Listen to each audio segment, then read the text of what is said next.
Y do you love this reaction area so much? അതെപ്പോഴാന്ന് വെച്ചാൽ എനിക്ക് കനകം ചെയ്തപ്പോൾ തൊട്ടാണ് അത് ഭയങ്കരമായിട്ട് ഞാൻ തിരിച്ചറിയാൻ തുടങ്ങിയത്. എനിക്ക് റിയാക്ഷൻ ഭയങ്കര ഇഷ്ടമാണ്. പക്ഷെ ശ്രദ്ധിച്ചാൽ അറിയാം, എൻ്റെ പെർഫോമൻസിലെല്ലാം എനിക്ക് റിയാക്ഷനിൽ ഭയങ്കരമായിട്ട് ഞാൻ എൻജോയ് ചെയ്യുന്നുണ്ട്. ഞാൻ ആ ക്യാരക്ടറിനെ കൂടുതൽ അറിയുന്നുണ്ട് റിയാക്ഷൻ ചെയ്യുമ്പോൾ. നമ്മളിപ്പോൾ നോർമലി ഡയലോഗ്സ് നമുക്ക് ആർക്ക് വേണമെങ്കിലും ഇങ്ങനെ പറഞ്ഞു പോവാലോ, പക്ഷെ പറയാതെ പറയുന്നതാണ് നമ്മളുടെ ഉള്ളിലുള്ള ഒരു ടാലന്റ് എക്സ്പ്ലോർ ചെയ്യാൻ ഹെൽപ്പ് ചെയ്യുന്നതെന്ന് ഞാൻ വിശ്വസിക്കുന്നുണ്ട്. അത് കനകം ചെയ്യുന്ന സമയത്ത് ചേട്ടൻ എന്നോട്, ഡയറക്ടർ രതീഷ് ചേട്ടൻ എന്നോട് ഇടയ്ക്കിടയ്ക്ക് ചോദിക്കും, എന്താ ഗ്രീസോടെ ചെയ്യാൻ പോണേ? അപ്പം ഞാനിങ്ങനെ, ചേട്ടാ ഞാനിങ്ങനെ എന്തെങ്കിലും റിയാക്ഷൻ ഇടാം, അതൊന്ന് കാണിക്കുന്നു പറയും. അപ്പം ജസ്റ്റ് കാണിച്ചു കൊടുക്കും. പുള്ളി പറയും, അന്ന് അതൊരു ഷോട്ട് വെക്കുന്നു പറയും. അപ്പം നമ്മൾ പറയാതെ പറയുന്നതിനും ഒരു ഷോട്ട് വെക്കുന്ന ഒരു ഇമ്പോർട്ടൻസ് ആ ഡയറക്ടർ കാണിക്കുമ്പോഴത്തേക്കും എനിക്കെന്തോ അത് പരിപാടി വർക്ക് ആവുന്നുണ്ടെന്നുള്ളൊരു ഫീലാണ്. എൻ്റെ എല്ലാ ദിവസവും രതീഷ് ചേട്ടൻ വന്ന് വെക്കും, ഇന്നൊരു അരക്കിലോ റിയാക്ഷൻ എടുക്കാറുണ്ടോ? നൈസ്ലേ, നമുക്ക് നമ്മൾ ആസ് ആൻ ആക്ടർ നമ്മൾ എക്സ്പ്ലോർ ചെയ്യുന്നതിന്റെ ഒരു ഭാഗമായിട്ട് ഞാൻ അതിനെ കാണുന്നുണ്ട് ഭയങ്കരമായിട്ട്. പക്ഷേ ഇത് ഈ പ്രേക്ഷകർക്ക് മനസ്സിലാവാത്തൊരു കാര്യം എന്താ വെച്ചാൽ, ഈ റിയാക്ഷൻ ഷോട്ട്സ് എടുക്കുന്ന സമയത്ത് ചിലപ്പോൾ ഫിസിക്കലി അവിടെ ഒരു ആക്ടർ പ്രസന്റ് ആവണം നിർബന്ധമില്ല. അവിടെ ചിലപ്പോൾ ഒരു കൈ ആയിരിക്കാം, അല്ലെങ്കിൽ ചിലപ്പോൾ ഏതെങ്കിലും അസിസ്റ്റന്റ് ഡയറക്ടർ ആയിരിക്കാം, ഒരു ജൂനിയർ ആർട്ടിസ്റ്റ് ആയിരിക്കാം, ബാക്ക്ഗ്രൗണ്ട് ആർട്ടിസ്റ്റ് ആയിരിക്കാം. പക്ഷെ അവരെ നോക്കിയിട്ട് നമ്മൾ ഇതേ റിയാക്ഷൻ ഇടണം. അതെങ്ങനെ വർക്ക് ആവും? അതും നാച്ചുറലായിട്ട് അത് വരണ്ടേ? അതിനെന്താ ചെയ്യുക? അത് നമ്മൾ ആ സിറ്റുവേഷൻ മനസ്സിലാക്കുക എന്നുള്ളത് മാത്രമേ ഉള്ളൂ. ചിലപ്പം നമ്മുടെ ഓപ്പോസിറ്റ് നിൽക്കുന്ന ആളിനേക്കാൾ മുന്നേ ആയിരിക്കും നമ്മൾ ചെയ്തു പോകുന്നത്, അയാൾക്കും അറിഞ്ഞെന്ന് വരില്ല ആ ഷോട്ട്. അപ്പം പ്രസന്റ് ആയിരിക്കും അവിടെ. മറ്റേ ആക്ടർ അഭിനയിക്കുന്ന സമയത്ത് അവിടെ ഉണ്ടായി കഴിഞ്ഞാൽ കുറച്ചും കൂടെ എളുപ്പമാണ്. ഇല്ലെങ്കിൽ തന്നെ നമ്മൾ ഡയറക്ടറോട് ചോദിക്കുക, മുന്നേ എന്താണ് എടുത്തിരിക്കുന്നത്, ആക്ടർ എങ്ങനെയാണ്, അദ്ദേഹത്തിൻ്റെ ഒന്ന് കാണാൻ പറ്റുമോ ഷോട്ട് എന്നൊന്ന് കണ്ടിട്ട് നമ്മൾ ചെയ്യുമ്പോൾ കുറച്ചും കൂടെ എളുപ്പമായിരിക്കും. Most of the time actors അവിടെ ഉണ്ടാവും. കാരണം നമ്മൾ ഫുൾ പ്ലേ വൈഡിലൊന്ന് പോകുമല്ലോ, അത് മാസ്റ്റർ എടുത്ത് പോകുമല്ലോ, അപ്പൊ നമുക്ക് അറിയാൻ പറ്റും എന്താണ് ചെയ്യുന്നത് എന്നുള്ളത്. പിന്നെ ക്ലോസ് വരുമ്പോൾ ചില ആക്ടേഴ്സ് പറയും മാസ്റ്ററിൽ കുറച്ച് കൊടുത്താൽ മതി, ക്ലോസിൽ വരുമ്പോൾ നന്നായിട്ട് അഭിനയിക്കാന്ന്. പക്ഷെ ഞാൻ അതിൽ വിശ്വസിക്കുന്നില്ല.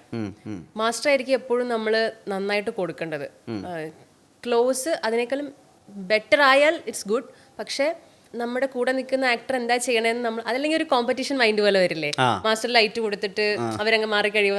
അത് നമ്മുടെ മറ്റേ കലോത്സവത്തിനൊക്കെ ചെയ്തതോ നമ്മൾ കുറച്ച് മുമ്പ് സംസാരിച്ച പോലെ ഓക്കെയാണ്. പക്ഷെ അത് ഞാൻ എപ്പോഴും അവിടെ അവൈലബിൾ ആയിരിക്കും.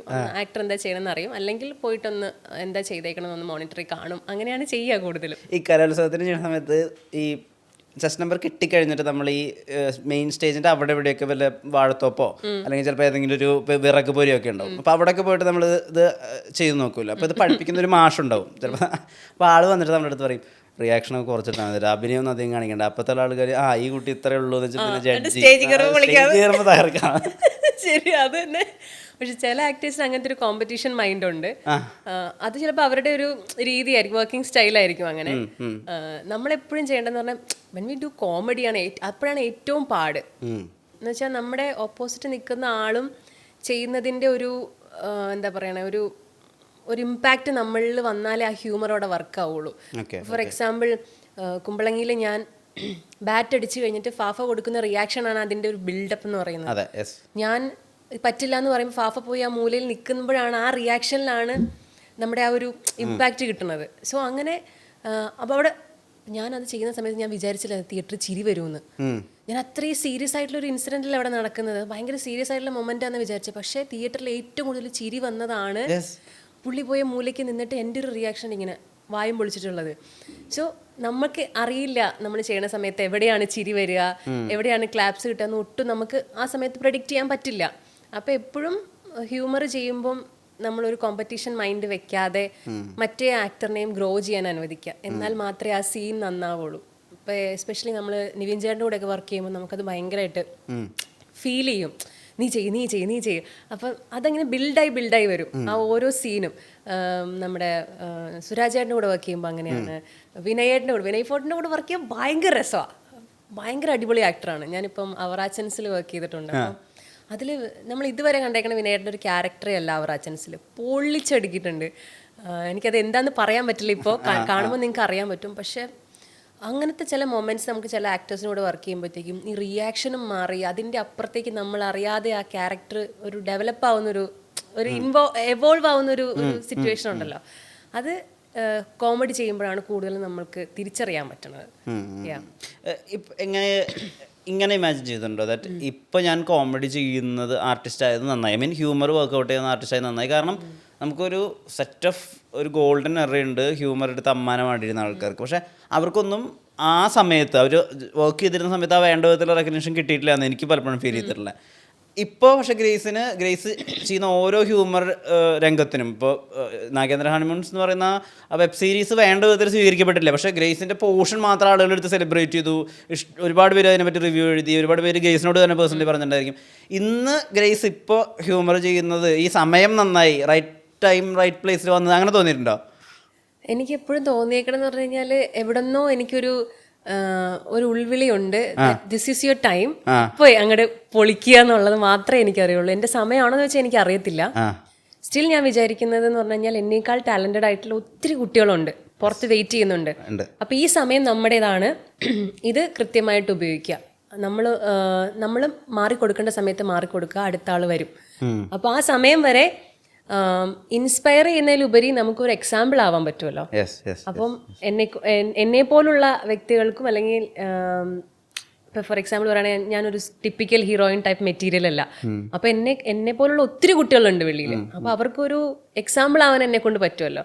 അപ്പം അതുകൊണ്ട് ഏറ്റവും കൂടുതൽ എത്തുന്നത് ഹ്യൂമർ ചെയ്യുമ്പോഴാണെന്ന് ഞാൻ വിശ്വസിക്കണേ, ആളുകളിലേക്ക് എത്താൻ പറ്റുന്നത്. സ്റ്റിൽ രണ്ടും ചെയ്യാനായിട്ട് സാധിക്കുന്നത് വലിയൊരു ഭാഗ്യമാണ്, ഹ്യൂമറും അറ്റ് ദ സെയിം ടൈം സീരിയസും. പക്ഷെ ആ ഒരു ഇഷ്ടം ആൾക്കാരുടെ കിട്ടുന്നത് ഹ്യൂമർ ചെയ്യുമ്പോഴാണ്. അത് ഞാൻ ഭയങ്കരമായിട്ട് എൻജോയ് ചെയ്യുന്നുണ്ട്. ആ ഒരു ക്യാരക്ടർ എടുത്തുള്ള വിളി, അല്ലെങ്കിൽ ആ തമാശ ചെയ്യുമ്പോഴത്തേക്കും അത് കൊള്ളായിരുന്നു എന്ന് പറയുന്നത് ഭയങ്കരമായിട്ട് ഞാൻ എൻജോയ് ചെയ്യുന്നുണ്ട് സീരിയസ്ലി. ഞാൻ ഒരു ഗ്രാഫ് പോലെ ഒരു കാര്യം പറയാം. കുമ്പളങ്ങി നൈറ്റ്സിന്റെ ഫഫയുടെ കല്യാണ പോസ്റ്ററാണ് ആദ്യം ഇറങ്ങുന്നത്, നിങ്ങൾ രണ്ടുപേരും. അപ്പോൾ അന്നെന്റെ കിളി പോയ ദിവസം എന്താണ് അന്നെന്റെ കിളി പോയ ദിവസമായിരുന്നു. എന്താ സംഭവം? കാരണം നമ്മളൊരു സിനിമയിൽ അഭിനയിക്കണമെന്ന് ആഗ്രഹിച്ച് കിടന്നൊരു സമയത്ത് നിന്ന് ഫഹദ് പോലുള്ള ഒരു ആക്ടറിന്റെ കൂടെ ഒരു പോസ്റ്ററിൽ അങ്ങനെ ഒരു വലിയ ഫിഗറിൽ വരിക എന്ന് പറയുന്നത് വലിയൊരു കാര്യമല്ലേ. അതും ഞാൻ കാണുന്നതെന്ന് പറയുന്നത് കൊച്ചിയിലെ ഏറ്റവും മെയിൻ സെന്ററിൽ ഒരു വലിയ ബാനർ, അതിങ്ങനെ ഞങ്ങൾ രണ്ടുപേരും നമുക്ക് കണ്ടെത്താൻ പോലും പറ്റാത്ത ദൂരത്തിൽ വലിപ്പത്തിലാണ് നിൽക്കുന്നത്. അപ്പൊ ഞാൻ എന്നെ അങ്ങനെ ഇമാജിൻ ചെയ്തിട്ടില്ല, അങ്ങനത്തെ ഒരു വലിയ മാനിഫെസ്റ്റേഷൻ ഒന്നും ഉണ്ടായിട്ടില്ല. അപ്പൊ സഡൻലി ഞാൻ എന്നെ അങ്ങനെ കണ്ടപ്പോഴത്തേക്കും ഞാൻ തന്നെയാണോ എന്നാണ് ആദ്യമേ നോക്കിയത്. അതെനിക്ക് ഭയങ്കര കിളിയും പറന്ന് വേറെ പോയൊരു മൊമെന്റ് ആയിരുന്നു അത്. അപ്പൊ ഈ പോസ്റ്റർ ആദ്യം ഇറങ്ങിയപ്പോ രണ്ട് രീതിയിലുള്ള കാര്യങ്ങളുണ്ടായിരുന്നു. ഗ്രേസ് ഇത് മറ്റേ ഹാപ്പി വെഡിങ്ങിൽ ആ ഹ്യൂമർ ചെയ്ത കുട്ടിയല്ലേ, ഇവരെങ്ങനെ ഫഹദിന്റെ കൂടെ പിടിച്ചു നിൽക്കും? അത് ജെന്യുവൻലി അന്ന് അങ്ങനെ ഒരു അഭിപ്രായം ഉണ്ടായിരുന്നു. ഇത് എങ്ങനെയാ കുട്ടി പിടിച്ചു നിൽക്കുക, അല്ലെങ്കിൽ ഇങ്ങനെ ഇപ്പോൾ ഈ കുട്ടിയെ എന്തിനാ കാസ്റ്റ് ചെയ്തെന്ന് പറഞ്ഞ് ഇപ്പോൾ ഗ്രേസ് കയറി വരുന്ന സമയത്ത്, കാർ പറക്കിയത് കയറി വരുന്ന സമയത്ത് നമ്മുടെ താഴത്ത് അക്കൗണ്ട്സിലിരിക്കുന്ന രണ്ട് കുട്ടികളുണ്ട്. അവർ ചോദിച്ചത് ഇന്നലെ കുമ്പളങ്ങിയിലെ ഫഹദിന്റെ ഭാര്യയല്ലേ ഗ്രേസ് അല്ലേ, മറ്റേ ഏത് ടൈപ്പ് ചേട്ടനാണെങ്കിലും ഡയലോഗ് പറയുന്നത് ചേച്ചിയല്ലേ എന്നാണ് പറയുന്നത്. അത് വല്ലാത്തൊരു ഗ്രാഫാ, അത് വല്ലാത്തൊരു ഗ്രോത്താ. ഈ കുമ്പളങ്ങി കൈ കിട്ടുമ്പോഴേ മനസ്സിലിങ്ങനെ വിചാരിച്ചിട്ടുണ്ടോ ഇത് എൻ്റെ ഒരു ഡു ഓർ ഡൈ ആണ്, അല്ലെങ്കിൽ ഇത് എൻ്റെ കരിയർ ചേഞ്ച് ആണ്, ഇവിടെ ഞാൻ വർക്ക് ചെയ്യണം? അതുണ്ടായിരുന്നോ 2019? ഇല്ല. കാരണം ഞാനൊരു പൊട്ടിക്കുട്ടിയായിരുന്നു ആ സമയത്ത്. നമുക്ക് അതിന്റെ വലിപ്പം അറിയില്ല, സീരിയസ്ലി അതിന്റെ വലിപ്പം അറിയില്ല. ശ്യാമേട്ടൻ വിളിക്കുന്നു, അന്നേരം ഞാൻ സ്കൂളിൽ വർക്ക് ചെയ്യാം ഡാൻസ് ടീച്ചറായിട്ട്. അപ്പം അവിടെ നിന്ന് ലീവ് കിട്ടുന്നതൊക്കെ ഭയങ്കര സീരിയസ് ആയിട്ടുള്ള ഇഷ്യൂ. അപ്പം ഞാൻ പോയിട്ട് ചോദിച്ചു എനിക്കിങ്ങനെ ലീവ് തരാമോ എന്ന് ചോദിച്ചപ്പോൾ പറഞ്ഞു എന്തിനാന്ന് ചോദിച്ചപ്പോൾ ഞാൻ വേറൊരു കാര്യം പറഞ്ഞിട്ട് ലീവ് എടുത്തു. അങ്ങനെ പോയി എന്നോട് പറഞ്ഞാൽ ജസ്റ്റ് ഒരു സ്ക്രീൻ ടെസ്റ്റ് പോലെ ഓഡീഷൻ കൈൻഡ് ഓഫ് തിങ് ആണ്, വരുമോ എന്ന് ചോദിച്ചു. അപ്പോൾ ചെന്നു, പാരൻസ് ഒക്കെ ആയിട്ടാണ് ചെന്നത്. കാരണം എനിക്ക് അറിയത്തില്ല, ഞാൻ ആദ്യം ഓഡീഷൻ പോയേക്കണത് ഹാപ്പി വെഡിങ്ങിൻ്റെ, പിന്നെ കുറേ നാൾ കഴിഞ്ഞിട്ട് ഓഡീഷന് പോണേ. അപ്പോൾ അങ്ങനെ ചെന്നു. അപ്പോൾ അവിടെ കുറച്ച് കുട്ടികളൊക്കെ ഉണ്ട്, നല്ല സുന്ദരികളായ കുറേ കുട്ടികളൊക്കെ ഉണ്ട്. അപ്പോൾ എനിക്ക് ഭയങ്കര പേടിയായി, ഞാൻ ഇപ്പോൾ എന്ത് പെർഫോം ചെയ്യുമെന്ന് ഒന്നും അറിയാൻ പാടില്ല. അപ്പം ചെന്നു, ഇപ്പോൾ സ്റ്റാർട്ട് ചെയ്ത് എൻ്റെ ഓഡീഷൻ ക്ലിപ്പ് യൂട്യൂബിൽ കിടപ്പുണ്ട്, കണ്ടു കഴിഞ്ഞാൽ അറിയാൻ പറ്റും. ഭയങ്കര നെർവസാണ് ചെന്ന്, കാരണം നമ്മൾ കാണുന്ന ഫിഗേഴ്സ് എല്ലാം വലിയ വലിയ ഫിഗേഴ്സാണ്. ദിലീഷേട്ടൻ, ശ്യാമേട്ടൻ, മധുവേട്ടൻ, ഉണ്ണിച്ചേച്ചി, ചേച്ചി. അപ്പം ഇവരെ കാണുമ്പോൾ ഞാൻ ഇങ്ങനെ ഓക്കെ, ഞാൻ ഉറപ്പിച്ച് എനിക്ക് കിട്ടത്തില്ല, ഞാൻ ഉറപ്പിച്ച് ഞാൻ അങ്ങനെ പതിയെ പതിയെ സ്റ്റാർട്ട് ചെയ്യാൻ തുടങ്ങി. ഓരോ ക്ലിപ്സ് അല്ലെങ്കിൽ ഓരോ ഇത് കഴിയും തോറും ഇവരെന്തോ എന്നിൽ കണ്ടിട്ടുണ്ടാവും, അല്ലെങ്കിൽ പിന്നെ വിളിക്കേണ്ട കാര്യമില്ല. പക്ഷെ അത് എന്താന്നുള്ളത് എനിക്ക് മനസ്സിലാവുന്നില്ല. ഇനി ഇവരെന്നെ കളിയാക്കാൻ വേണ്ടി പിന്നെ വിളിക്കുന്നതാണോ എന്നാണ് എൻ്റെ മനസ്സിൽ പോണത്. പക്ഷെ ഓരോ ദിവസം കഴിയുന്തോറും നമ്മൾ അറിയാത്ത പല സംഭവങ്ങളും നമ്മൾ ഉള്ളിൽ നിന്ന് ഇങ്ങനെ വെളിയിലേക്ക് വരുവാണ് നാച്ചുറൽ ആയിട്ട്. കരയണമെങ്കിൽ നമ്മളങ്ങ് കരയുക, ചിരിക്കണമെങ്കിൽ നമ്മളങ്ങ് ഉള്ളു തുറന്ന് ചിരിക്കുക. അപ്പൊ അതിനൊരു ഇൻസിഡന്റ് ലൈഫായിട്ട് കണക്ട് ചെയ്യാന്നുള്ളത് മാത്രമേ ഇവര് നമുക്ക് തരുന്നൊരു ഹിന്റ് ഉള്ളൂ. അപ്പം നമ്മുടെ ലൈഫിൽ നിന്ന് ഒരു ഇൻസിഡന്റ് തരും. ആ അപ്പൊ ഓക്കെ. നമ്മളങ്ങനെ അതിനകത്തേക്ക് അങ്ങോട്ട് ഇന്നാവുകയാണ്. അങ്ങനെ ലാസ്റ്റ് ഇപ്പോഴും എനിക്ക് ഓർമ്മയുണ്ട്, അതിനകത്ത് കണ്ടാലറിയാം ഗ്രേസിന് വെൽക്കം ടു കുമ്പളങ്ങി നൈറ്റ്സ് എന്നൊക്കെ പറയുമ്പോൾ ഞാനിങ്ങനെ സീരിയസ്ലി ഇവര് എനിക്കത് പ്രോസസ്സ് ചെയ്യാൻ പറ്റുന്നില്ല, എനിക്ക് എടുക്കാൻ പറ്റുന്നില്ല. ഈ പൊട്ടിക്കുട്ടിയുടെ അങ്ങേ അറ്റത്തേക്ക് ഞാൻ എത്തിപ്പോയി. അങ്ങനെ ഓക്കെ പറഞ്ഞു. അത് കഴിഞ്ഞ് നേരെ ചെല്ലുന്ന മുകളിലേക്ക് മധുചേട്ടൻ മുകളിലിരിക്കുവാണ്. അപ്പോൾ അങ്ങോട്ടേക്ക് ചെന്നിട്ട് പറഞ്ഞു ജസ്റ്റ് ക്യാരക്ടർ എന്താണെന്നൊന്ന് പറഞ്ഞു തരുമെന്ന് പറഞ്ഞിട്ട് നേരെ മുകളിലേക്ക് വന്നു. അപ്പോൾ ഒരു ബാൽക്കണിയിൽ ചേട്ടൻ ഇരിക്കുവാണ്, ഞാൻ അടുത്തേക്കില്ല. അപ്പോഴും ഞാൻ ചേട്ടൻ ഞാനുണ്ടോ എന്നാണ് ചോദിക്കണം. അപ്പോൾ ഗ്രേസ് ഉണ്ട്, ഇതിനകത്തുണ്ട് എന്ന് പറഞ്ഞു.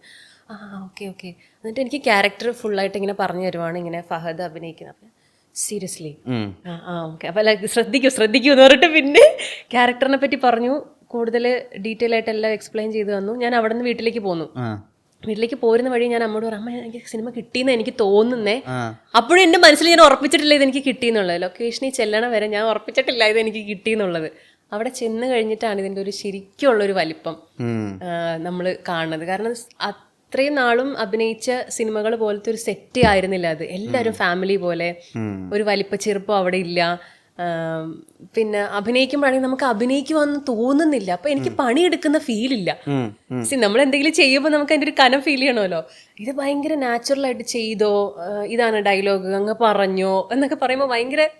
പക്ഷെ അതിൻ്റെ ഒരു ഇമ്പാക്റ്റ് ശരിക്കും ഞാൻ മനസ്സിലാക്കുന്നത് തിയേറ്ററിൽ വന്നിട്ടാണ്. എനിക്ക് തോന്നുന്നു ഞാൻ അങ്ങനെ അഭിനയിച്ചുകൊണ്ടായിരിക്കും ചിലപ്പോൾ നന്നായത്. ശരിക്കും അങ്ങനെ അഭിനയിച്ചുകൊണ്ടാണ് എനിക്ക് തോന്നുന്നത് നന്നായത്. സിനിമ തിയേറ്ററിൽ വന്നിട്ട് ഞാൻ എൻ്റെ പോഷൻ കണ്ടില്ല, ഞാൻ കണ്ണടച്ചിരിക്കുമായിരുന്നു. സ്റ്റിൽ എല്ലാ ദിവസവും എപ്പോഴും ചെയ്യുന്ന പോലെ തന്നെ. അപ്പോഴും അമ്മയുടെ കണ്ണ് നിറഞ്ഞപ്പോഴാണ് ഞാൻ ഇതിൻ്റെ ഒരു അതിൻ്റെ ഒരു വലിപ്പം മനസ്സിലായതും.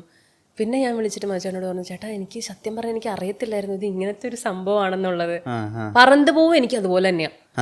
സ്റ്റിൽ നമ്മൾ ആദ്യമായിട്ട് വരുന്ന അതേ ഫീല് തന്നെയാണ് പറന്നുപോവ് ചെയ്തപ്പോഴും. കാരണം പുതിയൊരു ഇൻഡസ്ട്രിയാണ്, പുതിയ സെറ്റ് ഓഫ് ആൾക്കാരാണ്, അറിയാത്ത ഒരു അറ്റ്മോസ്ഫിയർ. അപ്പൊ ഈ ബിഗ് നെയിംസ് എല്ലാം കണ്ട് നമ്മൾ തിയേറ്ററിൽ ചെന്നിട്ട് അവിടെ നിന്നുള്ള ഒരു റെസ്പോൺസ് കിട്ടുമ്പോൾ അവിടെ കുമ്പളങ്ങിയിൽ ഞാൻ ഇരുന്ന് കണ്ട അതേ ഫീല് തന്നെ എനിക്ക്. അപ്പോൾ ഞാൻ റാം സാറിനോട്, സാർ ഇത് ഇത്രയും വലിയ പടമൊന്നും ഞാൻ വിചാരിച്ചില്ല. എനിക്ക് അതിൻ്റെ ഒരു വലിപ്പം നമുക്ക് എല്ലാവർക്കും എപ്പോഴും ഒരാളെ കാണുമ്പോഴോ അല്ലെങ്കിൽ ഒരു സ്ഥലത്ത് ചെല്ലുമ്പോഴോ അതിന്റെ പെട്ടെന്നൊരു സാധനം കിട്ടിയെന്ന് വരില്ല. കുറച്ച് കഴിയുമ്പോഴല്ലേ നമ്മൾ ഇവരിതായിരുന്നല്ലേ. ചില ആൾക്കാർ വന്ന് പരിചയപ്പെട്ട് കഴിയുമ്പോൾ പേര് ഇതാന്ന് പറയുമ്പോഴത്തേക്ക് നമുക്ക് ഓക്കെ കഴിഞ്ഞ് കഴിയുമ്പോൾ നിനക്ക് ആളെ മനസ്സിലായില്ല, ഇത് ഇന്ന ആളാന്ന് പറയുമ്പോൾ അയ്യോ ഇല്ലേ, ആ സാധനം കിട്ടൂലേ. അതെനിക്ക് അടിക്കണം കുറച്ച് നാൾ കഴിഞ്ഞിട്ടാന്ന് മാത്രമേ ഉള്ളൂ. പക്ഷെ എല്ലാം കുമ്പളങ്ങി എന്ന് പറയുന്നത് എനിക്ക് ആഫ്റ്റർ റിലീസാണ് എനിക്ക് മനസ്സിലായത് എൻ്റെ ലൈഫ് മാറിയത്.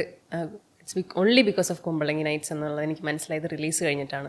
കേട്ടിട്ടുണ്ട് ഒരു സീനിന് മുമ്പ് ഇവർ കുറെ ഫീഡ് തരും, കുറെ പറഞ്ഞു തരും. ചിലപ്പോൾ ആ പടത്തുമായിട്ട് ബന്ധമൊന്നും ഇല്ലാത്തതായിരിക്കും, പക്ഷെ അത് ഇന്റേണലി നിങ്ങളെ ഹെൽപ്പ് ചെയ്യും സീൻ പെർഫോം ചെയ്യാൻ വേണ്ടിയിട്ട്. അങ്ങനെ ഏതെങ്കിലും പറയാൻ പറ്റുന്ന ഒരു എക്സാമ്പിൾ ഉണ്ടെങ്കിൽ പറയാം. ഏതെങ്കിലും ഒത്തിരി ഉണ്ട് പറയാനായിട്ട്. അതായത് ഈ ഓഡിഷൻ ടേപ്പ് തൊട്ട് തന്നെ അങ്ങനത്തെ ഒരു പ്രോസസ്സിലൂടെയാണ് നമ്മൾ എല്ലാ ആക്ടേഴ്സിനെയും കൊണ്ടുവന്നത്.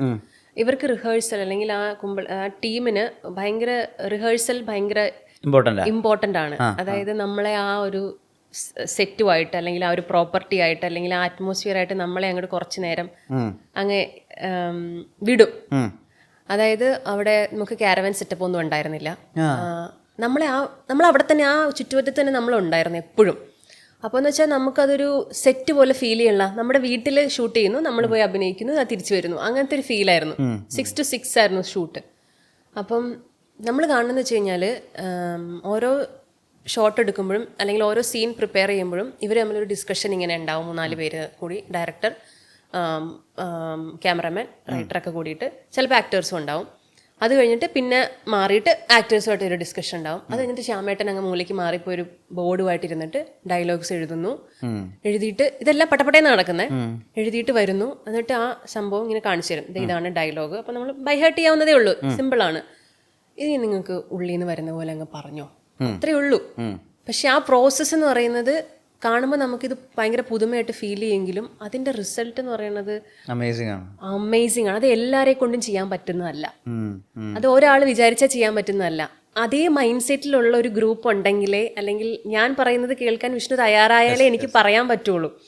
അങ്ങനത്തെ ടീം ആയതുകൊണ്ടാണ് ഒരുപക്ഷെ എനിക്ക് തോന്നുന്നു ആക്ടേഴ്സും അതുപോലെ അവരുടെ കൂടെ നിന്നു, അല്ലെങ്കിൽ അവർ ചെയ്യണ കണ്ടിട്ട് നമ്മൾ അങ്ങോട്ട് ഞങ്ങളെ കൂട്ടാമോ എന്നുള്ള രീതിയിൽ അങ്ങോട്ട്, അങ്ങനത്തെ ഒരു ഭയങ്കര രസമായിട്ടുള്ള ഒരു കോമ്പിനേഷൻ ആയിരുന്നു അവിടെ നടന്നത്. അപ്പം എനിക്ക് ഇപ്പോഴും ഓർമ്മയുണ്ട്, മാത്യുവിനെ ഇവർ ഭയങ്കരമായിട്ട് ഗ്രൂം ചെയ്ത് ശരിക്കും ഇങ്ങനെ മറ്റേ കൊക്കൂണിന്ന് ഒരു ബട്ടർഫ്ലൈ പറക്കുന്ന പോലെയായിരുന്നു മാത്യുവിൻ്റെ ഒരു വളർച്ച എന്ന് പറഞ്ഞിട്ടുണ്ടെങ്കിൽ ശരിക്കും. കാരണം ആദ്യത്തെ ഷോട്ട് എടുക്കുമ്പോൾ മാത്യു കൊടുത്ത ഒരു സംഭവമല്ല, സിനിമ തീർന്ന് മാത്യു ആസ് എൻ ആക്ടർ ഓരോ റിയാക്ഷൻ കൊടുക്കുമ്പോഴും നമുക്ക് അവൻ്റെ ഒരു വളർച്ച അല്ലെങ്കിൽ ആ ഒരു ആക്ടറിനെ ഇവർ വളർത്തിക്കൊണ്ടുവന്ന ഒരു രീതി നമുക്ക് നമ്മളെ പേഴ്സണലി മനസ്സിലാകും. പക്ഷെ ഒരു കുട്ടി അങ്ങനെ മാറുന്നത് കാണുമ്പോൾ നമുക്ക് ഭയങ്കര അത്ഭുതമായിരുന്നു എനിക്ക്. എസ്പെഷ്യലി ലാസ്റ്റ് ഇതൊക്കെ ഇല്ലേ, ഇവർ വല എറിഞ്ഞിട്ട് ഫാഫേനെ ഷമീനെ പിടിക്കുന്ന പരിപാടി. അപ്പം അന്ന് ഞങ്ങൾക്ക് ഷൂട്ടില്ല, എനിക്കും അന്നയ്ക്കും ഷൂട്ടില്ല. ഞങ്ങളെ കട്ടിൻ്റെ അടിയിലിട്ട് ശരിയാക്കി ഞങ്ങളെ പറഞ്ഞു വിട്ടു. അപ്പോൾ പക്ഷെ ഞങ്ങൾക്ക് പോവാൻ തോന്നുന്നില്ല, കാരണം ഞങ്ങൾക്ക് കാണണം അല്ലെങ്കിൽ ഇവരെന്താണ് ചെയ്യാൻ പോകുന്നത്. അതിനുവേണ്ടി ഇവരെടുക്കുന്ന പ്രിപ്പറേഷൻ, അതായത് ഫൈറ്റ് എന്ന് പറയുമ്പോൾ നോർമൽ ഫൈറ്റ് അല്ല. നമ്മൾ കുറച്ച് നാൾ കൂടി മലയാള സിനിമയിൽ പരീക്ഷിക്കാത്ത രീതിയിലുള്ള ഫൈറ്റിംഗ് സീക്വൻസ് ആണ് കുമ്പളങ്ങിയിൽ പരീക്ഷിച്ചത്. അപ്പം അതിൽ ഈ വല എറിഞ്ഞ് ഫാഫിനെ പിടിക്കുന്നു എന്നുള്ളത് നമ്മൾ നേരത്തെ അറിഞ്ഞു. അപ്പം ഈ വല എറിഞ്ഞ ഒരു മനുഷ്യനെ പിടിക്കുന്നത് എങ്ങനെയാണ്, അതിനുവേണ്ടി ദിലീഷ് ഏട്ടൻ പ്രാക്ടീസ് ചെയ്ത് കൊടുക്കുന്നു. മാത്യുവിനെ ഇങ്ങനെ ലിറ്ററലി ഒരു കൊച്ചു കുഞ്ഞിനെ എഴുതാൻ പഠിപ്പിക്കുന്ന പോലെ ഇങ്ങനെ പഠിപ്പിച്ചുകൊണ്ടിരിക്കുകയാണ്. അതിങ്ങനെ മാറി നിന്ന് കാണുമ്പോഴാണ് നമുക്ക് ശരിക്കും മനസ്സിലാവണത് ഇതൊരു വേറൊരു കൈൻഡ് ഓഫ് യൂണിവേഴ്സിറ്റിയാണ്, ഇതിൽ അഡ്മിഷൻ കിട്ടിയത് തന്നെ ഏറ്റവും വലിയൊരു കാര്യമാണെന്നുള്ളത്. ഭയങ്കര രസമായിരുന്നു. ഞാൻ ഇപ്പോഴും അത് കഴിഞ്ഞിട്ട് ഞാൻ മാത്യുവിനെ കാണുമ്പോൾ ഞാനിങ്ങനെ ആലോചിക്കും, അവൻ ചെറുപ്പത്തിൽ അവൻ്റെ കുട്ടിയായിരുന്നപ്പോഴായിരുന്നല്ലോ അത് ചെയ്തത്. ഭയങ്കര രസം. ഈവൻ അന്ന വർക്ക് ചെയ്യുന്ന അന്നയുടെ വർക്കിംഗ് സ്റ്റൈൽ ഭയങ്കര ഡിഫറെൻ്റ് ആണ്. എൻ്റെ ഒരു വർക്കിംഗ് സ്റ്റൈലേ അല്ല അന്നയുടേത്. പക്ഷെ എന്നാലും എല്ലാവരും ആ സ്ഥലത്തെത്തുമ്പോഴത്തേക്കും നമ്മൾ ആ ഒരു ഒഴുക്കിൻ്റെ ഒപ്പം അങ്ങോട്ട് പോവും. അത് ഭയങ്കര ഭയങ്കര രസം. എനിക്ക് പറഞ്ഞാൽ ഇപ്പോഴും തീരില്ല, ഒത്തിരി കാര്യങ്ങൾ പറയാനുണ്ട്. ഓരോ ഷോട്ടിലും ബാറ്റ് അടിക്കുന്ന സീനിലാണെങ്കിലും എനിക്കറിയത്തില്ല അതിനത്രയും കയ്യടി കിട്ടുന്നുള്ളത് നമ്മൾ പ്രതീക്ഷിക്കുന്നില്ലല്ലോ, സീരിയസ് ആയിട്ട് ചെയ്യുന്നത്. അപ്പം അതിനാകെ 3 ബാറ്റേ ഉണ്ടായിരുന്നുള്ളൂ. അപ്പോൾ 3 ബാറ്റേ ഉള്ളൂ. അപ്പോൾ 2 ബാറ്റ് റിഹേഴ്സലിനും 1 ബാറ്റ് ടേക്കിനും. ഈ ബാറ്റ് അടിച്ചിട്ട് പൊട്ടുന്നില്ല, കാരണം ഇതൊരു പർട്ടിക്കുലർ ഒരു ഏരിയയിൽ എഡ്ജിൽ കൊണ്ടാലേ ഇത് പൊട്ടുള്ളൂ. കസേരയുടെ നേരെ അടിച്ചത് പൊട്ടൂല. അങ്ങനെ 2 എൻ്റെ കൈ ആകെ വേദന എടുക്കാൻ തുടങ്ങി അടിച്ചിട്ട്. അപ്പോൾ 2 അടിച്ചു. ഒരു പോയിന്റ് കഴിഞ്ഞപ്പോഴത്തേക്ക് ഇത് എങ്ങനെയോ പൊട്ടി. പക്ഷെ പൊട്ടുമ്പോൾ ഇതൊരു ഭംഗിയില്ലാത്ത പൊട്ടലായി, തീർച്ചയൊക്കെ പോകുന്നു. അപ്പോൾ ലാസ്റ്റ് പറഞ്ഞു, 1 ബാറ്റും കൂടി ഉള്ളൂ ഗ്രേസ്, ഇത് എങ്ങനെയും അടിച്ച് പൊട്ടിച്ചോളൂ, ഇതാണ് ടേക്ക്, ഇനി നമുക്ക് ബാറ്റില്ല, മേടിക്കാനും പറ്റൂല എന്ന് പറഞ്ഞു. സാധാരണ പ്രൊഡക്ഷൻ പറയുമ്പോൾ കുഴപ്പമില്ല, നമുക്ക് ബാറ്റ് വേറെ മേടിക്കാന്നല്ലോ. ഇതങ്ങനെയല്ല. അപ്പോൾ എനിക്ക് ഇതിൻ്റെ പ്രഷറും ബാറ്റ് പൊട്ടണം, ഈ സീനിൻ്റെ ഒരു ഇൻറ്റൻസിറ്റിയും കൊണ്ട് പണ്ടാരം പുലി എങ്ങനെയാണ് പൊട്ടി എടുത്ത് കറക്റ്റ് അതിങ്ങനെ പൊട്ടി നല്ല ഭംഗിയായിട്ട് ബാറ്റ് എന്നോട് സഹകരിച്ചു. അപ്പോഴാണ് ഞാൻ മനസ്സിലാക്കുന്നത്. അപ്പം ഞാൻ ഇത് തൊട്ട് മുന്നേ ഞാൻ ബാറ്റിനോട് പറഞ്ഞു, എന്നോട് എൻ്റെ കൂടെ നിന്നേക്കണേ, ഇത് പൊട്ടുമ്പോൾ എൻ്റെ കൂടെ നിന്നേക്കണേ എന്ന് പറഞ്ഞു. ഇന്നും ഞാനത് സീരിയസ്ലി വിഷ്ണു, ഇന്നും ഞാനത് പ്രാക്ടീസ് ചെയ്യുന്നുണ്ട്. ഞാൻ ഏത് ഷോട്ട് എടുക്കുമ്പോഴും എൻ്റെ കൂടെ ഉള്ള പ്രോപ്പർട്ടിനോട് ഞാൻ പറയും, നമ്മളിത് ഒരുമിച്ചാണ് ചെയ്യാൻ പോകുന്നത്, എൻ്റെ കൂടെ നിന്നേക്കണേന്ന് ഞാൻ ആ പ്രോപ്പർട്ടിയോട് പറയും. സീരിയസ്ലി അത് മാജിക് ആയിരിക്കും സംഭവിക്കണേ. സീരിയസ്ലി നമ്മൾ എസ്പെഷ്യലി നമ്മൾ സിനിമയിൽ നമുക്ക് കിട്ടുന്ന വണ്ടികൾ എന്നൊക്കെ പറഞ്ഞു കഴിഞ്ഞാൽ ബെല്ലും ഇല്ല ബ്രേക്കും ഇല്ലാത്ത വണ്ടികളായിരിക്കും കിട്ടണത്. ഒരു സ്ഥലത്ത് കൊണ്ട് ഒരു പൊസിഷൻ കാണിച്ചിട്ട് ഇവിടെ കൊണ്ട് നിർത്തണം എന്ന് പറഞ്ഞാൽ അത് വണ്ടി അന്നേരം ബ്രേക്കും ഉണ്ടാവില്ല, നമ്മൾ കൊണ്ട് നിർത്തണ അടുത്ത ജംഗ്ഷനിലായിരിക്കും. ഇൻഡിക്കേറ്റർ ഇടാൻ ഇൻഡിക്കേറ്റർ വർക്ക് ആവില്ല, ലൈറ്റ് ഇടാൻ ലൈറ്റ് വർക്ക് ആവില്ല. അപ്പോഴത്തേക്കും ഡയറക്ടറിന് ടെൻഷൻ ആവും, റോഡൊക്കെ ബ്ലോക്ക് ചെയ്തിട്ടായിരിക്കും നമ്മൾ ചെയ്യണേ. അപ്പം നമ്മൾ വണ്ടികളോട് നമ്മൾ ചെല്ലുമ്പോഴേ ആദ്യമേ പറയാം, ഡേ നമ്മൾ ഒരുമിച്ച് ചെയ്യാൻ പോവാണ്, സഹകരിച്ചേക്കണം, ഈ ഷോട്ട് കഴിഞ്ഞ് നിങ്ങൾ എന്ത് വേണമെങ്കിലും ചെയ്തോ. പക്ഷെ അങ്ങനെ പറഞ്ഞു കഴിഞ്ഞിട്ടുണ്ടെങ്കിൽ വണ്ടി അതുപോലെ തന്നെ ചെയ്യും. സീരിയസ്ലി എൻ്റെ അനുഭവം കൊണ്ട് ഞാൻ പറയുന്നതാണ്. ഒരു പേനയാണെങ്കിലും നുണക്കുഴിയിൽ ഞാൻ ബേസിൽ വരുന്ന സമയത്ത്, ബേസിൽ വന്നിങ്ങനെ ബെല്ലടിക്കുന്ന സമയത്ത് ഞാൻ ആത്മഹത്യക്കുറിപ്പ് എഴുതിയിട്ട് പേന ഇങ്ങനെ വെച്ചിട്ട് പോവും. അപ്പം ആ സമയത്ത് ഈ പേപ്പർ പറക്കണം. ഈ പേപ്പർ പറന്ന് പോയാലേ തിരിച്ചു വരുമ്പോൾ ഞാൻ ഈ പേപ്പർ തപ്പി ചെല്ലുമ്പം ബേസിൽ കട്ടിൻ്റെ അടിയിലിരിക്കണത് അറിയാതെ പോവുള്ളൂ. ആദ്യം ഈ പേപ്പർ പറക്കുന്നില്ല, എത്ര അവിടെ നിന്ന് കാറ്റടിച്ചിട്ടും പേപ്പർ പറക്കുന്നില്ല, കറക്റ്റ് ടൈമിങ്ങിൽ പറക്കണം. അപ്പം നമ്മളിത് പറയണമെന്ന് ആരും അറിയത്തില്ലല്ലോ. അവസാനം ഞാൻ പേപ്പറിനോട് പറഞ്ഞു, ഒന്ന് മുന്നിച്ചേക്കണേ. സീരിയസ്ലി പറഞ്ഞാൽ വിശ്വസിക്കൂല. ഞാൻ എണീറ്റ് പോയി ആ സ്പോട്ടിൽ ഒരു കാറ്റടിച്ചു, ആ പേപ്പർ പറക്കേണ്ട രീതിയിൽ ആ പേപ്പർ പറന്ന് താഴെ പോയി. അത് കഴിഞ്ഞ് ഞാൻ ഇതേ സംഭവം ഞാൻ അജുചേട്ടനോട് പറഞ്ഞു. അജുചേട്ടാ ഇങ്ങനൊരു സംഭവം ഉണ്ട്, അജുചേട്ടൻ ട്രൈ ചെയ്ത് നോക്ക്. എൻ്റെ പൊന്നു ഗ്രേസ് നേരത്തെ പറയാൻ പറയുന്നില്ലേ, ഇവർക്ക് എപ്പോഴും പറഞ്ഞാൽ ഇവർ സ്മോക്ക് ചെയ്യണ സമയത്ത് ഈ സിഗരറ്റ് സമയത്ത് കത്തണം, ലൈറ്റർ ഓൺ ചെയ്യുമ്പോൾ തീ വരില്ല. അപ്പൊ നമുക്ക് ഇത് ഓക്വേർഡാണല്ലോ. അതുപോലെ തന്നെ ഈ സമയത്തിന് പുക വരില്ല, അങ്ങനത്തെ കുറെ ഇഷ്യൂസ് ഉണ്ടാവും. അപ്പം അജുചേട്ടൻ പറഞ്ഞു ഇത് നേരത്തെ പറയാൻ പറയുന്നില്ല, ഈ പുല്ല് ഞാൻ ഒന്ന് പരീക്ഷിക്കാമല്ലോ എന്ന്. പക്ഷേ അത് ഇത് കേൾക്കുന്ന ഏതെങ്കിലും ഒരു ആക്ടർ ചുമ്മാ എങ്കിലും ഒന്ന് പരീക്ഷിച്ച് നോക്കിക്കഴിഞ്ഞാൽ അത് ഭയങ്കര അടിപൊളിയാണ്. കാരണം ഇവർക്കൊക്കെ ഒരു എനർജി ഉണ്ടെന്നേ. ഈ ബഷീറിന്റെ ഫാനങ്ങാനായിരുന്നോ? എന്താ അങ്ങനെ ചോദിച്ചാൽ ചില ഇലകളിൽ പുള്ളിയുടെ റൈറ്റിങ്ങില് പുള്ളി ഇങ്ങനെ ഒരിക്കലും പുള്ളിയുടെ പുസ്തകങ്ങൾ വായിച്ചിട്ടുണ്ടോന്ന് എനിക്കറിയില്ല. പുള്ളി മൂർഖനെ വിളിക്കുന്ന സഖാവ് മൂർഖൻ എന്നാ. പുള്ളി വളർത്തുന്നയാളുടെ പേര് ഷാൻ എന്നൊക്കെയാണ്. അപ്പൊ അതുവരെയും അങ്ങനെ ആൾക്കാരെ ഒന്നും അങ്ങനെ അഡ്രസ്സ് ചെയ്യുന്ന ഒരു വിധമില്ല. അപ്പോൾ ആള് പഴുതാര കടിക്കുമ്പോൾ അത്രയും ബഹുമാനത്തോടുകൂടി പഴുതാരനെ അഡ്രസ്സ് ചെയ്യുന്നൊക്കെ ആളുടെ എഴുത്തില്. അപ്പൊ ഞാൻ ആദ്യമായിട്ട് ആ കുറെ കാലത്തിന് ശേഷം അത് ലിവിങ് കാര്യങ്ങളാണ്, നോൺ ലിവിങ് ഒബ്ജക്ട്സിന് ഇത്രയും സ്നേഹത്തോടു കൂടി. എന്താ അറിയോ, നമ്മൾ ചെയ്യുന്ന വളരെ ലിമിറ്റഡ് ഓഫ് ടൈമിലല്ലേ നമ്മൾ ഈ വർക്ക് ചെയ്യണേ. അപ്പൊ ആ സമയത്ത് നമ്മൾ മാത്രമല്ല ആ ഫ്രെയിമിലുള്ളത്. ചില സമയത്തൊക്കെ നമ്മൾ ഷോട്ട് എടുക്കുന്ന സമയത്ത് ഷോട്ട് നല്ല അടിപൊളിയായിട്ട് വരും. അപ്പോഴത്തേക്ക് വരും കട്ട് പറയാൻ തൊട്ട് മുന്നേ ബാക്കിൽ നിൽക്കുന്ന ഫ്രെയിം ഇങ്ങനെ ജസ്റ്റ് ആണിയാണെങ്കിൽ ഇങ്ങനെ ജസ്റ്റ് ഒക്കെ വീഴും. അതൊരു ഹൊറർ മൂവി ആണെങ്കിൽ ഇറ്റ്സ് ഓക്കെ, നമുക്ക് അതിനകത്ത് കയറ്റി വിടാം. പക്ഷെ നോർമലി അത് പറ്റില്ലല്ലോ. അപ്പം എപ്പോഴും നമുക്ക് വിചാരിച്ചു നല്ല ഷോട്ടാണ്, 1 more എന്ന് പറയുമ്പോൾ നമ്മുടെ എനർജി പോയി. അപ്പം ഡയറക്ടറും പറയും നല്ല ഷോട്ടായിരുന്നു ഗ്രേസ്, 1 more അല്ലെങ്കിൽ 1 more പോവാം. അപ്പം ചില സമയത്ത് നമ്മൾ പറയുവാണ് ആ ഫ്രെയിമിലുള്ളത് എല്ലാവർക്കും ജീവനുണ്ടെങ്കിൽ എല്ലാവരും ഒരുമിച്ച് വർക്ക് ചെയ്യുകയാണെങ്കിൽ അടിപൊളിയായിരിക്കില്ലേ. അതൊരു വിയേർഡ് തോട്ടാണ്, പക്ഷെ വർക്കൗട്ടായി വരുമ്പോഴത്തേക്കും നമുക്ക് മനസ്സിലാവും ഇത് വിയേർഡ് അല്ല. സ്റ്റിൽ ഇറ്റ്സ് അവരും ഒക്കെ സഹകരിക്കുന്നുണ്ട്. ഇപ്പം സ്റ്റിൽ ഈ ഫ്രെയിമിൽ ആ മുകളിൽ നിന്ന് ഇത് താഴെ വീണ് കഴിഞ്ഞാൽ വിഷ്ണുവിന്റെ തലയിൽ പൊട്ടു. ഒന്ന് ആലോചിച്ച് നോക്ക്, മൊത്തം പണി മാളുണ്ട്. സത്യം പറയാം, ഗ്രേസിന്റേതായ ഒരു ഇമാജിനറി വേൾഡ് സംസാരിക്കാറുണ്ടോ? യെസ് യെസ് ഉണ്ടോ? ഞാൻ സംസാരിക്കാറുണ്ട്. ഇന്ന് രാവിലെ കൂടെ സംസാരിച്ചോളൂ. ഉണ്ട്, സംസാരിക്കാറുണ്ട്. അങ്ങനെ ചെയ്യണം നമ്മൾ ഇടയ്ക്ക്. അങ്ങനെ നമ്മൾ ഇടയ്ക്ക് നമ്മളോട് തന്നെ സംസാരിച്ച് കഴിയുമ്പോഴാണ് നമ്മുടെ ഉള്ളിൽ നമ്മൾ അറിയാതെ നമ്മൾ പറയാൻ വെച്ച കാര്യങ്ങളും അല്ലെങ്കിൽ നമുക്ക് നമ്മളെ പറ്റിയുള്ള ചില സംഭവങ്ങളൊക്കെ ഉണ്ടല്ലോ അത് വെളിയിലേക്ക് വരുള്ളൂ. അന്നേരമാണ് നമ്മൾ പറയണത് നമ്മൾ കേൾക്കുന്നുണ്ടോ എന്ന് ചോദിച്ചു കഴിഞ്ഞാൽ വളരെ റെയറാ അല്ലേ. നമ്മൾ പറഞ്ഞുകൊണ്ടേ ഇരിക്കുക, പക്ഷെ നമ്മൾ പറയുന്നത് നമ്മൾ കേൾക്കുന്നത് ഭയങ്കര റെയറാണ്. അത് ഒറ്റയ്ക്ക് ഇരിക്കുമ്പോൾ ചെയ്യുമ്പോഴാണ് കുറച്ചും കൂടെ നമ്മളെ തന്നെ കേൾക്കുക എന്ന്. ഭയങ്കര വിയേർഡാണ്. എൻ്റെ ഉള്ളിൽ കുറേ വിയേർഡായിട്ടുള്ള കാര്യങ്ങളുണ്ട്. ഞാൻ ആദ്യമായിട്ടൊരു പോഡ്കാസ്റ്റ് ചെയ്യുന്നത്, അതിൽ പറയുന്നതും ഇത്രയും വിയേർഡായിട്ടുള്ള കാര്യങ്ങളും. ബട്ട് ചെയ്താൽ ഭയങ്കര അടിപൊളിയാണ്. ഇടയ്ക്കൊക്കെ മിററിൽ നോക്കി നമ്മൾ അടിപൊളിയാന്നൊക്കെ പറയാ. അത് ഭയങ്കരമായിട്ട് വർക്ക് ചെയ്യും.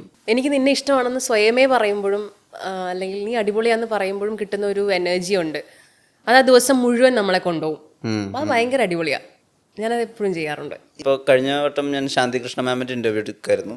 അപ്പോൾ അവരെന്നോട് പറഞ്ഞാണ് അവരുടെ പേഴ്സണൽ ലൈഫിൽ കുറേ ലോസ് ഉണ്ട്. അപ്പം ഇവർ കണ്ണാടി നോക്കിയിട്ട് ശാന്തി യു ആർ ലുക്കിംഗ് ബ്യൂട്ടിഫുൾ, അതാണ് ഒരു രീതിയിൽ അല്ലെങ്കിൽ മറ്റൊരു രീതിയിൽ അവരുടെ ഡി-ഏജിങ് ആയിട്ട് അവർ വർക്കായെന്ന് അവർ വിശ്വസിക്കുന്നുണ്ട്. അത് ശരിക്കും ഒരു ഭയങ്കര പ്രാക്ടിക്കൽ ആയിട്ടുള്ള ഒരു കാര്യം കൂടിയാണ് നമുക്ക് മനസ്സിലാവുന്നത്. ഒരു മൊമെന്റിൽ ഭയങ്കരമായിട്ട് ബോഡി ഷെയ്മിങ് അനുഭവിച്ച ഒരാളായിരുന്നു ഞാൻ. അപ്പോൾ ആദ്യമൊക്കെ സമയത്ത് നമുക്ക് ഭയങ്കര വിഷമത്തേക്ക് ഇവർ എന്തിനാ ഇങ്ങനെ പറയുന്നത്, എന്നെ ഇവരെ അറിയുന്നില്ലല്ലോ, അല്ലെങ്കിൽ ഞാൻ ഏത് അവസ്ഥയിലൂടെയാ പോണെന്ന് ഇവർ മനസ്സിലാക്കാതെയല്ലേ ഇത് പറയുന്നത്. ചില ചേച്ചിമാരൊക്കെ വന്നിട്ട് പറയും കഴിക്കുന്ന ഇച്ചിരി കുറയ്ക്കുക എന്ന് പറയും. ബട്ട് സ്റ്റിൽ എന്നെ അറിയാവുന്നവർക്ക് അറിയാം ഞാൻ കഴിക്കുന്നുണ്ടെന്ന് വെച്ചാൽ ഞാൻ വായുവും വെള്ളവും മാത്രമാണ് കഴിക്കുന്നത്. ബട്ട് എനിക്ക് എൻ്റെതായിട്ടുള്ള ഹോർമോണൽ ഇഷ്യൂസും അങ്ങനത്തെ ഒരുപാട് പ്രശ്നങ്ങൾ ഉള്ളതുകൊണ്ടാണ് നമ്മൾ ഈ വെയിറ്റ് ഗെയിൻ ചെയ്യുന്നത്. അതിൻ്റെ ഇടയിൽ ഒരു സർജറി ഉണ്ടായി. അപ്പോൾ അതിനെടുക്കുന്ന സ്റ്റിറോയിഡ്സ് കാരണം എന്ത് ചെയ്താലും വെയിറ്റ് ലോസ് ആവുന്നില്ല എനിക്ക്. അങ്ങനെ ഒരു പോയിന്റ് എത്തിക്കഴിഞ്ഞപ്പോഴത്തേക്കും എനിക്ക് മനസ്സിലായി വേറെ ആരെന്തൊക്കെ പറഞ്ഞാലും I don't give A shit. എനിക്ക് എന്നെ അറിയാം. ഞാൻ ആരെയും എനിക്കിതാണ് പറ്റിയതെന്നൊന്നും പറയാൻ പോകുന്നില്ല. ഒരു ദിവസം ഇങ്ങനെ ഒരു ഇൻസിഡൻറ്റ് ഉണ്ടായി. ഒരു ചേച്ചി വന്നിട്ട് ഇങ്ങനെ ചോദിച്ചു ഭയങ്കര വണ്ണമാണല്ലോ എന്ന് ചോദിച്ചു. അപ്പോൾ ഞാൻ പറഞ്ഞു അതിന് അത് അവർ പ്രതീക്ഷിക്കുന്നില്ല. അവർ പറയുന്നത് നമ്മൾ എടുത്തോളണം, തിരിച്ച് നമ്മൾ പറയുന്നത് എടുക്കാൻ അവരെ കൊണ്ട് പറ്റില്ല. അവരിങ്ങനെ അതിന് അല്ല പറഞ്ഞതേ ഉള്ളൂ. അപ്പൊ ഞാനും പറഞ്ഞതേ ഉള്ളൂ. അതും അവർ പറഞ്ഞതിനേക്കാളും ഹേർട്ട്ഫുൾ ആണ് നമ്മൾ തിരിച്ചു പറയുന്നത്. പക്ഷെ അങ്ങനെ പറഞ്ഞു പോയി ഞാൻ അറിയാതെ. സോഷ്യൽ മീഡിയയിൽ വരുന്നത് ഞാൻ അങ്ങനെ എടുക്കാറില്ല. എനിക്കറിയാം അത് വേറൊരു ലൈഫാണ്. അതിലേക്ക് പോവാൻ ഇപ്പോഴും ഞാൻ പോകുന്നില്ല. സോഷ്യൽ മീഡിയ എനിക്ക് കൂടുതലായിട്ട് എടുക്കാൻ പറ്റാത്ത, അത് എൻ്റെ ഒരു കുറവാണോ എൻ്റെ ഒരു നല്ല കാര്യമാണോ എന്ന് വെച്ചാൽ എനിക്ക് അറിയത്തില്ല. സോഷ്യൽ മീഡിയ ഞാൻ വേറൊരു ഏലിയൻ വേൾഡായിട്ടേ കാണുന്നുള്ളൂ. എൻ്റെ വർക്കിനെ പ്രൊമോട്ട് ചെയ്യാനും അല്ലെങ്കിൽ ഒരിക്കലും എൻ്റെ പേഴ്സണൽ ലൈഫ് സോഷ്യൽ മീഡിയയിലേക്ക് കൊണ്ടുവരാൻ 1% പോലും ആഗ്രഹിക്കാത്ത ഒരാളാണ് ഞാൻ. ചിലപ്പോൾ ഇൻ്റർവ്യൂസ് വന്ന് ചോദിക്കും, അമ്മേനെ അച്ഛനെയൊക്കെ ഒന്ന് ഇൻ്റർവ്യൂവിന് വിളിക്കാമോ എന്ന് ചോദിക്കും. അപ്പോൾ ഞാൻ പറയും എൻ്റെ പ്രൊഫഷനാണിത്, അതിലേക്ക് അവരെ ഇൻവോൾവ് ചെയ്യാനായിട്ട് ഞാൻ താല്പര്യപ്പെടുന്നില്ല. എസ്പെഷ്യലി അങ്ങനെ വേണമെങ്കിൽ അവരോട് ചോദിക്കണം, അവരുടെ പെർമിഷൻ എടുക്കണം. എന്നാൽ മാത്രമേ അവര് ലൈം ലൈറ്റ് ആഗ്രഹിക്കണ്ടോന്ന് അവര് ആഗ്രഹിക്കുന്നുണ്ടാവില്ല. അപ്പോൾ അതുകൊണ്ട് ഞാൻ ഒട്ടും അതിൽ താല്പര്യപ്പെടുന്നില്ല. റീസെൻ്റ്ലി അങ്ങനെ ചോദിച്ചപ്പോൾ ഞാൻ പറഞ്ഞത് എനിക്ക് അവരെ കൊണ്ടുവരാൻ താല്പര്യമില്ല, അവർക്ക് താല്പര്യം ഉണ്ടെങ്കിൽ ഓക്കെ നമുക്ക് ചെയ്യാം എന്നുള്ളത് മാത്രമേ ഉള്ളൂ. അപ്പോൾ ഇങ്ങനത്തെ ഒരു സിറ്റുവേഷനിൽ നമ്മളെപ്പോഴും കാമാക്കി വെക്കുക. നമ്മളെ ഒരു സെൽഫ് റെസ്പെക്റ്റിനേക്കാൾ ഒരു സെൽഫ് ലവിൻ്റെ ഒരു പരിപാടി ഉണ്ടല്ലോ, അതുണ്ടെങ്കിൽ പിന്നെ ആരെന്ത് പറഞ്ഞാലും നമുക്കൊന്നുമില്ല. അതാണ് ഏറ്റവും അൾട്ടിമേറ്റ് എന്ന് പറയുന്നത്. ഗ്രേസ്, ഈ ആക്ടിങ്ങിലേക്ക് വന്നു കഴിഞ്ഞാല് നമ്മള് സെലിബ്രേറ്റഡ് ആവുക, ഈവൺ ഇഫ് നമുക്ക് സെലിബ്രേറ്റഡ് ആവാൻ താല്പര്യം ഇല്ലെങ്കിൽ പോലും അവിടെ നമുക്ക് നമ്മുടെ ഒരു പ്രൈവസി എന്ന് പറയുന്ന ഒരു ഏരിയ ഉണ്ട്. നമ്മുടെ ഇമോഷണൽ ഇൻബാലൻസ് എന്ന് പറയുന്ന കാര്യത്തെ ആളുകൾ എത്രമാത്രം മനസ്സിലാക്കും എന്നുള്ളൊരു കാര്യമുണ്ട്. അപ്പം സെലിബ്രിറ്റി ആയി എന്ന് മനസ്സിലാക്കിയ ഒരു മൊമെൻറ്റിൽ ഉള്ളിലൊരുപാട് നമ്മൾ ഓക്കെ അല്ലെങ്കിലും പുറത്ത് ഓക്കെ ആണെന്ന് കാണിക്കേണ്ട അവസ്ഥകളുണ്ട്. അതിനിപ്പോൾ ഗ്രേസ് ഓക്കെ ആണോ അങ്ങനത്തെ സിറ്റുവേഷൻസിനോട്? തുടക്കത്തിലെ ഭയങ്കര എക്സൈറ്റഡ് ആയിരുന്നു, എല്ലാവരും എന്നെ തിരിച്ചറിയുന്നു, അതായിരുന്നല്ലോ ആഗ്രഹം. പക്ഷെ ഒരു പോയിന്റ് കഴിയുമ്പോൾ എല്ലാ ആക്ടേഴ്സിനും ഉള്ളതാണ് ഒരു സ്റ്റേജിലൂടെ കടന്നു പോകും നമ്മൾ. അതായത് നമ്മൾ ഇപ്പം എന്നെ ആരും ശ്രദ്ധിക്കില്ലേ എന്ന് പറയുന്ന സമയത്തായിരിക്കും ഏറ്റവും കൂടുതൽ ആൾക്കാർ അവിടെ ഉണ്ടാവുക. അല്ലെങ്കിൽ നമ്മൾ ഏറ്റവും വേഴ്സ്റ്റ് ആയ സിറ്റുവേഷനിലൂടെ കടന്നു പോകുമ്പോഴായിരിക്കും ഇത് ഭയങ്കര ഹാപ്പി ആയിട്ടുള്ളൊരു മൊമെൻ്റാണ്, ഇവിടെ ചിരിച്ച് നിൽക്കണം എന്നുള്ളൊരു ഇതിലേക്ക് വരുന്നത്. അത് ഈവൻ ഷൂട്ട് ചെയ്യുമ്പോഴും നമുക്ക് അങ്ങനെയാണ്. നമ്മുടെ ലൈഫിൽ എന്തൊക്കെ സംഭവിച്ചാലും അന്നത്തെ ദിവസം ഒരു കോമഡി സീനാണെങ്കിൽ നമ്മളത് ചെയ്തേ പറ്റുള്ളൂ, അല്ലെങ്കിൽ ഓപ്പോസിറ്റ് തന്നെ. അത് പ്രൊഫഷനിലും അങ്ങനെയാണ്, വെളിയിൽ ഇറങ്ങിയാലും അങ്ങനെയാണ്. അപ്പോൾ ഒരു പോയിന്റ് കഴിയുമ്പോൾ നമ്മളത് യൂസ്ഡ് ആയിട്ട് നമുക്കതൊരു നോർമൽ ലൈഫിൻ്റെ ഒരു പാർട്ടായിട്ടേ ഫീൽ ചെയ്യത്തുള്ളൂ. മനസ്സിലായോ? അതായത് ഇപ്പം ഫോർ എക്സാമ്പിൾ ഞാൻ ഒരു പടം ഷൂട്ട് ചെയ്യുന്ന സമയത്ത് എൻ്റെ വീട്ടിൽ ഒരു മരണം സംഭവിച്ചു. പക്ഷേ നമുക്ക് അങ്ങനെ പോവാനോ അല്ലെങ്കിൽ ആ ലൊക്കേഷനിൽ നിന്ന് പോകാൻ പോലും നമുക്ക് പറ്റാത്തൊരു സാഹചര്യമായിരുന്നു. പക്ഷെ അതൊരു ഭയങ്കര കോമഡി സിനിമയാണ്, കോമഡി ആയിട്ട് തമാശ ചെയ്യേണ്ട സീനാണ്. നമുക്ക് എന്തെങ്കിലും കരഞ്ഞുകൊണ്ട് നിൽക്കാൻ പറ്റില്ല. അതിൻ്റെ റിയാലിറ്റി അക്സെപ്റ്റ് ചെയ്യുക, ചിരിച്ച് ബിഹേവ് ചെയ്യുക, അഭിനയിക്കുക എന്നുള്ളത് മാത്രമേ നമുക്ക് ചെയ്യാൻ പറ്റുള്ളൂ. അത് കഴിഞ്ഞ് നമ്മൾ മാറിയിരുന്ന് കരഞ്ഞോ ഇല്ലയോ എന്നുള്ളതല്ല എൻ്റെ വിഷയം. എന്നാലും ഹലാൽ ലവ് സ്റ്റോറി ചെയ്യണ സമയത്ത് അതിലൊരു പർട്ടിക്കുലർ സീനുണ്ട്, ഞാൻ കരഞ്ഞ് ഇമോഷണൽ ആവുന്ന ഒരു സീനുണ്ട്. After meditation. അതെ. ബ്യൂട്ടിഫുൾ സീൻ, അടിപൊളി സീൻ. ആ സീൻ ചെയ്യണ സമയത്ത് എനിക്ക് എന്ത് ചെയ്താൽ ആക്ഷൻ പറയുമ്പോൾ കരയാൻ പറ്റുന്നില്ല, കാരണം ഞാൻ അഭിനയിക്കുന്ന പോലെ എനിക്ക് ഫീൽ ചെയ്യാണ്. അപ്പോഴാണ് ഞാൻ ആലോചിച്ചത്, ഞാൻ വരുന്നത് ഈ യൂണിവേഴ്സിറ്റിയിൽ നിന്നാണല്ലോ, അപ്പം നമുക്ക് നമ്മുടെ റിയൽ ലൈഫിലുള്ള എന്തെങ്കിലുമായിട്ടൊന്ന് കണക്ട് ചെയ്ത് അങ്ങനെ ചെയ്യാമല്ലോ. അതിന് ഒരുപാട് ട്രോൾസൊക്കെ ഞാനിപ്പോൾ കാണുന്നുണ്ട് കേട്ടോ അങ്ങനെയൊക്കെ പറയുമ്പോൾ. But still it's A process. അങ്ങനെ ചെയ്യുമ്പോൾ നമ്മൾ കുറച്ചും കൂടെ റിയൽ ആയിരിക്കും. പക്ഷേ ആ റിയാലിറ്റിയിൽ നിന്ന് നമ്മൾ തിരിച്ചു വരണമെന്ന് വെച്ച് കഴിഞ്ഞാൽ നമുക്കത് എപ്പോൾ തിരിച്ചു വരുമെന്ന് പറയാൻ പറ്റൂല. അപ്പോൾ ഞാൻ ഈ ഷോട്ടിന് മുന്നേ ഞാൻ അമ്മയുണ്ടായിരുന്നു എൻ്റെ കൂടെ. അപ്പോൾ ഞാൻ അമ്മയോട് പറഞ്ഞു, എന്നോട് മിണ്ടരുത്, എന്നോട് സംസാരിക്കാൻ വരരുത്, ആരെങ്കിലും എൻ്റെ അടുത്ത് വരുവാണെങ്കിൽ അമ്മ ഒന്ന് മാറ്റി നിർത്തിയേക്കണം, കാരണം ഞാൻ അതിനു വേണ്ടി പ്രിപ്പയർ ആയിട്ടാണ് സെറ്റിലേക്ക് ചെല്ലണത്. അപ്പോൾ എൻ്റെ അടുത്ത് ആരെങ്കിലും വരുവാണെങ്കിൽ ഒന്ന് മാറ്റിയേക്കണം. അന്ന് ഞാൻ വലിയ നടിയൊന്നുമല്ല എൻ്റെ അടുത്തേക്ക് വരാൻ. ഇൻ കേസ് അസിസ്റ്റന്റ് ഡയറക്ടർ വന്നാൽ പോലും മോനെ അവളങ്ങ് വന്നേക്കും കേട്ടോ എന്നൊന്ന് പറഞ്ഞേക്കണം എന്ന് പറഞ്ഞു. അപ്പോൾ അമ്മയ്ക്ക് ഇതെന്താ ഞാൻ ഉദ്ദേശിക്കണമെന്ന് മനസ്സിലാവണില്ല.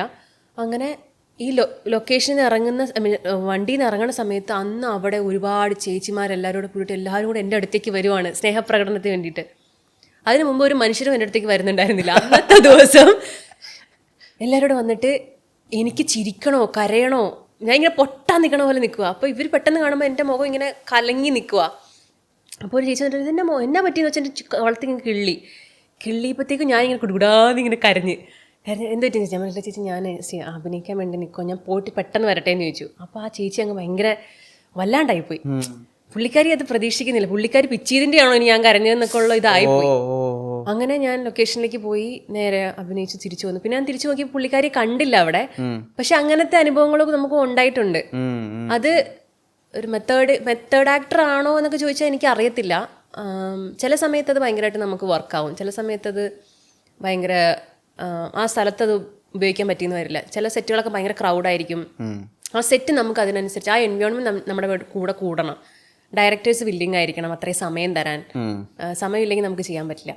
എന്നോട് സക്കറിയൊക്കെ പറഞ്ഞത് എത്ര വേണമെങ്കിലും സമയം എടുത്തോ, എത്ര വേണമെങ്കിലും സമയത്ത് ഗ്രേസ് റെഡി എന്ന് പറയുന്ന സമയത്ത് ഞാൻ റോൾ ചെയ്യുള്ളൂ എന്ന് പറഞ്ഞു. അത്രയും സമയം എനിക്ക് തന്നിട്ടാണ് ആ സീൻ അങ്ങനെ വന്നത്. പക്ഷെ അത് എല്ലാ സെറ്റിലും വർക്കായി എന്ന് വരില്ല. അതുപോലെ തന്നെ ലൈഫിലും നമ്മളിപ്പോൾ ഒരു പരിപാടിക്ക് ചെല്ലുന്ന സമയത്ത് നമ്മൾ ചിലപ്പോൾ നല്ല ഒരു ഹാപ്പി ആയിട്ടിരിക്കുമ്പോഴായിരിക്കില്ല ആ പരിപാടിക്ക് അറ്റൻഡ് ചെയ്യണത്. സ്റ്റിൽ നമ്മൾ ചിരിച്ച് നിൽക്കണം. സ്റ്റിൽ നമ്മൾ ചില ആൾക്കാർ ചോദിക്കും ഒന്ന് ചിരിച്ചുകൂടെ എന്ന് ചോദിക്കും. പക്ഷെ ഞാൻ പറഞ്ഞു ഞാൻ ചിരിച്ചായിരുന്നു, തോന്നിയില്ല എന്ന് പറയും. നമ്മൾ ഉള്ളിൽ ചിരിക്കുന്നുണ്ട്, പക്ഷെ നമ്മുടെ ഫേസിൽ ചിലപ്പോൾ അത് വന്നെന്ന് വരില്ല. അപ്പം എന്നോട് ഇന്ദ്രേട്ടനും ഹലാലിൻ്റെ സമയത്ത് പറഞ്ഞായിരുന്നു ഇന്ദ്രേട്ടൻ, എനിക്കും അങ്ങനെ ചിരിക്കാൻ പറ്റില്ല. എന്നെ അറിയാത്ത ആൾക്കാരോട് എനിക്കിങ്ങനെ അവർക്ക് എന്നെ അറിയാം, പക്ഷെ എനിക്ക് അവരെ അറിയില്ലല്ലോ. അപ്പൊ ചിലപ്പോൾ എനിക്ക് ചിരിക്കാൻ പറ്റിയെന്ന് വരില്ല. അപ്പൊ ഞാൻ ചോദിച്ചപ്പോൾ ഇന്ദ്രൻ എന്ത് ചെയ്യും? ചിരിക്കും, അല്ലാണ്ട് എന്ത് ചെയ്യും എന്ന് പറയും. പക്ഷെ അത് ഉള്ളിന്ന് വരുന്നതായിരിക്കില്ല എന്നാണ് അതും നല്ലതല്ലല്ലോ. കാരണം ഇവരൊക്കെ ഉള്ളത് കൊണ്ടല്ലേ നമ്മളും ഇത്രയും വളർന്നിരിക്കുന്നത്. അപ്പൊ എനിക്ക് ചിരിക്കാൻ പറ്റില്ല, ഞാൻ വേറെ ഇതില്ല എന്ന് പറയാനും നമുക്ക് പറ്റില്ല. അപ്പം എല്ലാരെയും ഒരു എന്താ പറയാ ഹേർട്ട് ചെയ്യാത്ത രീതിയിൽ പോവുക. അതിന് പറ്റാവുന്നത് നമ്മളെ കുറെ കാര്യങ്ങൾ സാക്രിഫൈസ് ചെയ്യാന്നുള്ളത് മാത്രം.